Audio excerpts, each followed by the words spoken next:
There has been a hopeful thawing between former fiancés Charity Dingle, Emma Atkins, and Vanessa Woodfield, Michelle Hardwick. In Emmerdale's they shared a discussion about their relationship and beyond.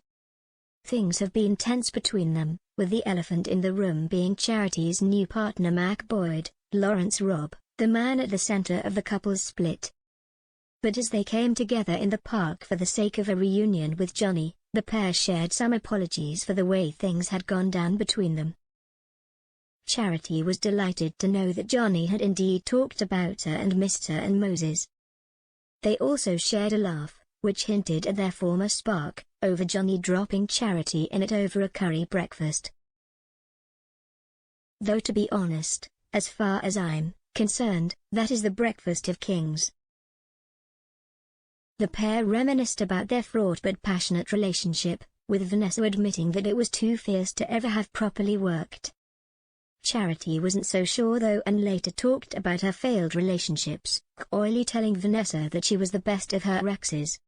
They were evidently getting along, with Charity swept into the family atmosphere, but in the process she failed to engage with her son Ryan, James Moore. Ryan had received the news that his adoptive mum Irene had died. He and Mac had tried to tell Charity about the bad news, but she didn't pay much heed, instead heading to spend more time with Vanessa and the kids. This hurt a grieving Ryan, who emotionally told Mac that he was heading off to see his real mum. This leaves us with many questions.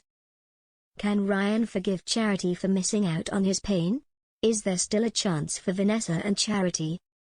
And, is Mac right to feel concerned as he jealously locks lips with Dawn Taylor, Olivia Bromley?